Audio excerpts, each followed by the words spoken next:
അപ്പോൾ ഇന്ന് ഞാൻ ഷെയർ ചെയ്യാൻ പോകുന്നത് എൻ്റെ ഒരു ഇൻറ്റേൺഷിപ്പ് എക്സ്പീരിയൻസ് ആണ്. ഇതൊരു 3 കൊല്ലം മുമ്പ് നടന്നൊരു സംഭവമാണ്. ഒരു ദിവസം ഞങ്ങളിങ്ങനെ എല്ലാ പരിപാടികളൊക്കെ തീർന്നെന്നൊക്കെ പറഞ്ഞ് ഇറങ്ങാൻ നിൽക്കുന്ന സമയത്താണ് ഒരു ചേട്ടൻ വളരെ ദൂരെ നിന്ന് വരുന്നത്. അപ്പോൾ പുള്ളി വന്നു. അപ്പോൾ പുള്ളിയുടെയും കൂടെ കേസ് നോക്കിയിട്ട് പോവാമെന്ന് വിചാരിച്ചു. ഞാൻ തന്നെയാണ് ഒബ്സർവേഷന് കയറിയത്. അപ്പോൾ ഒബ്സർവേഷന് കയറുന്ന സമയത്ത് തന്നെ ഞാൻ ഫസ്റ്റ് കണ്ട സംഭവം എന്ന് പറഞ്ഞാൽ പുള്ളിക്കാരനൊരു ക്യാപ്പ് വെച്ചിട്ടാണ് വന്നേക്കുന്നത്. അപ്പോൾ ഈ സൈക്കോളജിസ്റ്റ് കയറിയിരുത്തി പുള്ളിനെ റിലാക്സ് ചെയ്യിപ്പിച്ചു. പുള്ളിയുടെ കാര്യങ്ങളൊക്കെ ചോദിച്ചറിയുന്നുണ്ട്. ഞാൻ അപ്പുറത്ത് നിന്ന് ഇങ്ങനെ ഒബ്സർവ് ചെയ്യുന്നുണ്ട്. അപ്പോൾ അല്പം തീർന്നപ്പോഴേക്കും ഈ സൈക്കോളജിസ്റ്റ് എന്നെ പറഞ്ഞു, ആ ക്യാപ്പ് ഒന്ന് ഊരാമോ എന്ന്.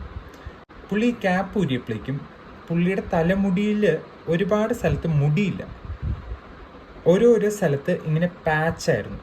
അപ്പോൾ ഇത് കണ്ടപ്പോൾ ഞാൻ വിചാരിച്ചു, ഓക്കെ, ലൈഫ് സ്റ്റൈലോ അല്ലെങ്കിൽ ചിലപ്പോൾ സ്ട്രെസ്സോ അല്ലെങ്കിൽ ചിലപ്പോൾ എന്തെങ്കിലും ടെൻഷനൊക്കെ കാരണം അല്ലെങ്കിൽ കുളിക്കുന്ന വെള്ളം കാരണമൊക്കെ ആയിരിക്കും ഈ മുടി പോകുന്ന കേസ് എന്ന് വിചാരിച്ച് ഞാനിത് അത്ര വലിയൊരു സംഭവമായിട്ട് എടുത്തില്ല. സെഷൻ തീർന്നു, പുള്ളിക്കാരൻ ഇറങ്ങി. എന്നിട്ട് ഈ സൈക്കോളജിസ്റ്റ് എനിക്ക് ആ കേസ് ഫയൽ തന്നു.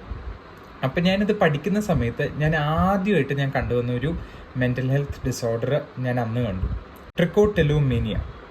ഈ ട്രിക്കോട്ടിലോമീനിയ എന്ന് പറയുന്ന ഈ mental health disorder OCD related ഡിസോർഡേഴ്സിൻ്റെ അണ്ടറിലാണ് DSM-5 വരുന്നത്.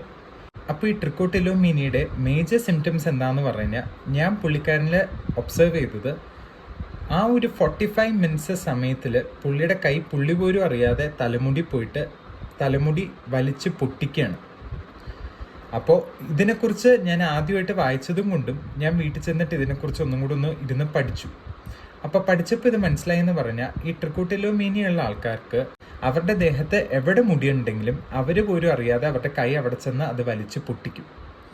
അപ്പോൾ ഇതിൻ്റെ മേജർ കോസൽ ഫാക്ടർ എന്താണെന്ന് ചോദിച്ചു കഴിഞ്ഞാൽ, അഡൽട്സിലാണെങ്കിൽ സ്ട്രെസ്സ് ആണ് ഒരു ബിഗ് ഫാക്ടർ.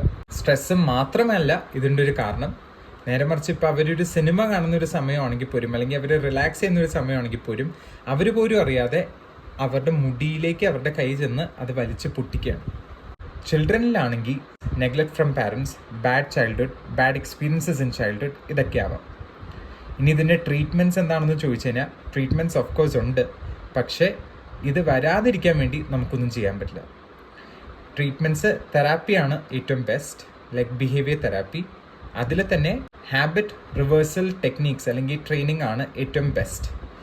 പോരായിട്ട് സ്ട്രെസ്സും കൂടി ഇതിൻ്റെ ഒരു മേജർ ഫാക്ടർ ആയതുകൊണ്ട് തന്നെ സ്ട്രെസ് മാനേജ്മെൻറ്റ് ടെക്നീക്സും മൈൻഡ്ഫുൾനെസ്സും റിലാക്സേഷൻ ടെക്നീക്സും CBTയും ഒക്കെ നമുക്ക് ഡിപ്ലോയ് ചെയ്യാം.